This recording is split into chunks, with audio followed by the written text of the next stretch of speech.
everybody, welcome back to another video. This is going to be the part 2 of our Talsma's ride. This is being uploaded a couple months after the fact as we're trying to get caught up with videos here.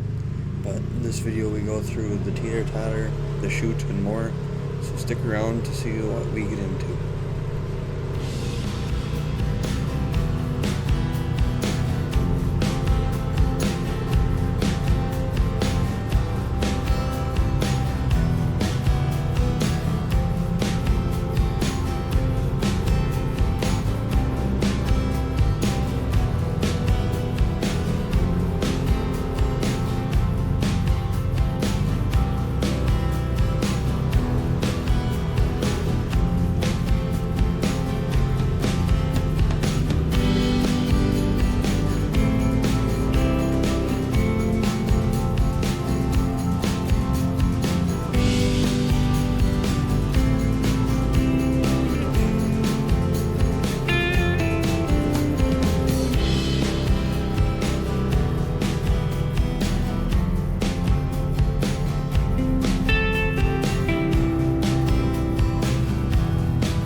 Here we are going up Hoppy's Elbow at Talsma's.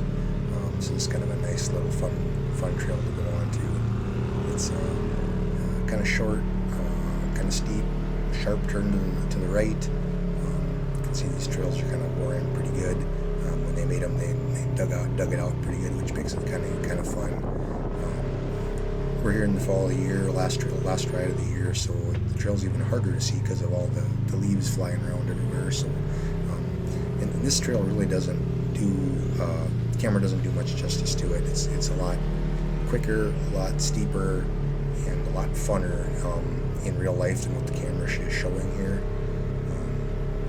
It's a nice little fun one to go on to, especially if you're kind of playing. Sometimes people play a little cat and mouse through the trails, stuff like that. That's a nice little one to try to go on to try and make a little space between you and the guy that you're riding with.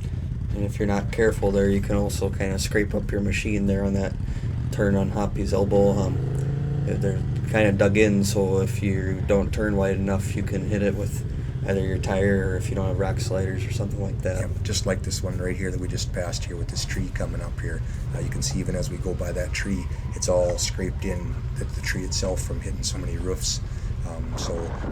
Just kind of a lot of little things like that. Here we're going down it pretty fast. Nice little accelerated thing. But that's one of those things of when you go down some of these different little trails here at Talsma's, some of them get pretty narrow, and some of them you're going up at different angles, right to left.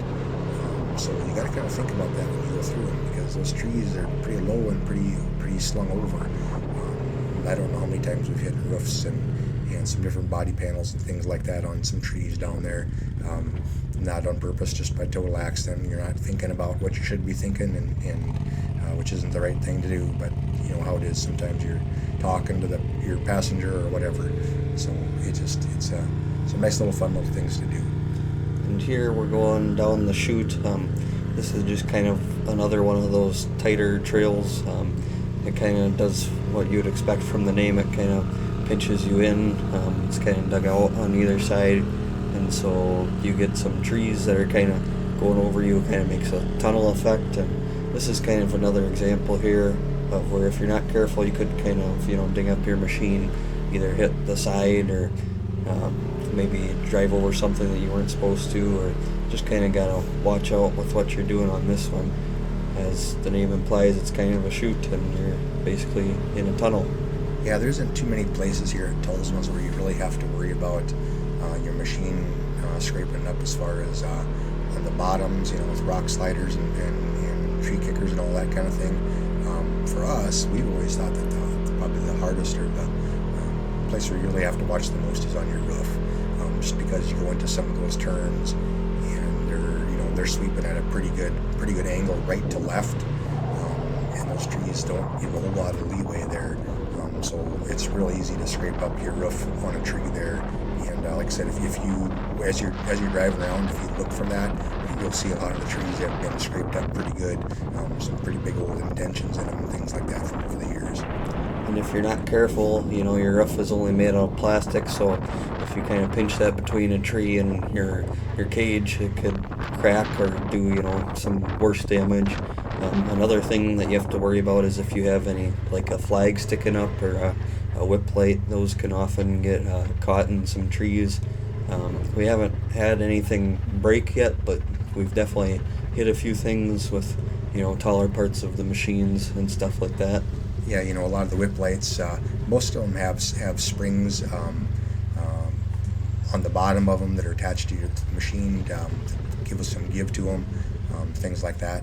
But every now and then there will be somebody that'll have their whip light just attached straight to your machine, and if you don't have any give in that, you're going to learn your lesson real fast on that, unless you've got some non-lighted just flags or something like that.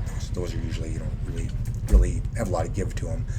But when you get to the whip lights, a lot of them are usually pretty thick,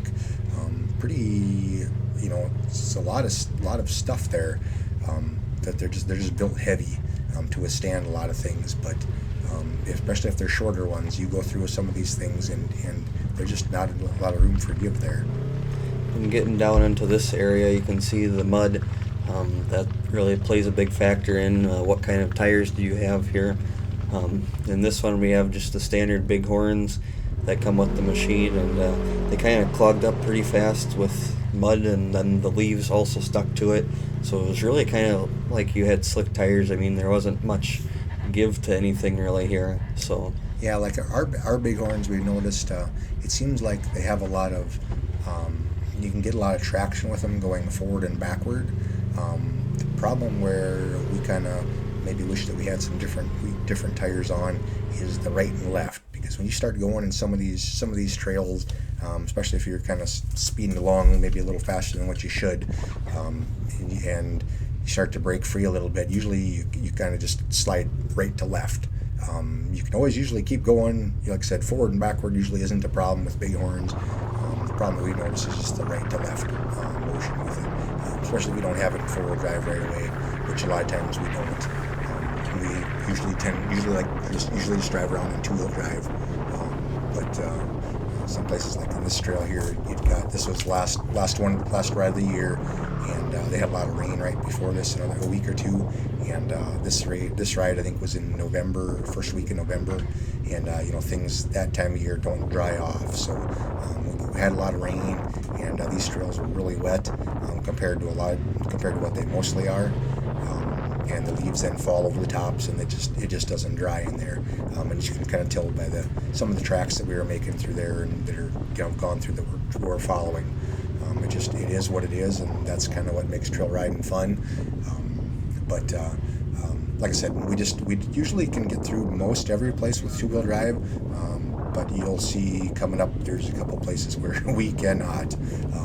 So it's kind of a fun little thing, especially I think we'd probably maybe rather go when it's muddy than when it's too dry, just because there's less dust. But at the same time, there's a lot of things that you can do faster, quicker when it's dry too. So in this trail here, this is called a wide open hill.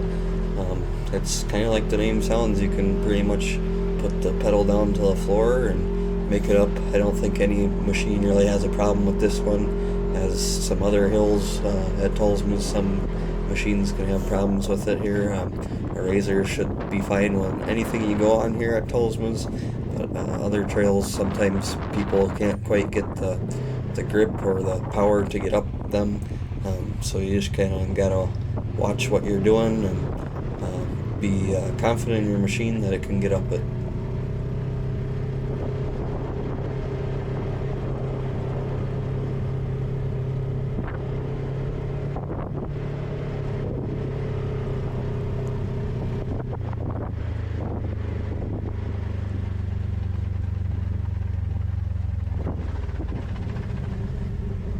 We are going through another trail here, and it's hard to see. It's just hard to see on the camera. It just doesn't do it justice. But it's so washed out, right to left.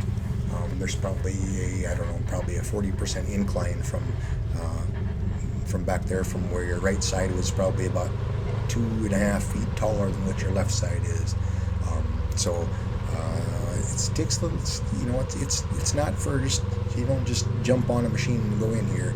You kind of got some places that it's kind of technical. You got to think about what you're doing. Down here, this really gets slick. This is kind of going down into the middle of two hills, creates kind of a valley, and there's leaves and stuff on top of the mud. So down here, I actually try and enter one of these mud puddles to see if I can get through it, but I end up getting stuck. If you want to see that video, that is already uploaded to the channel. You can go back and find that video. But make sure you like and subscribe. It helps us out a lot. Lets us know that you like this kind of video. And stick around for part 3 of this video and more uploads that we have in the future. Thanks, everybody.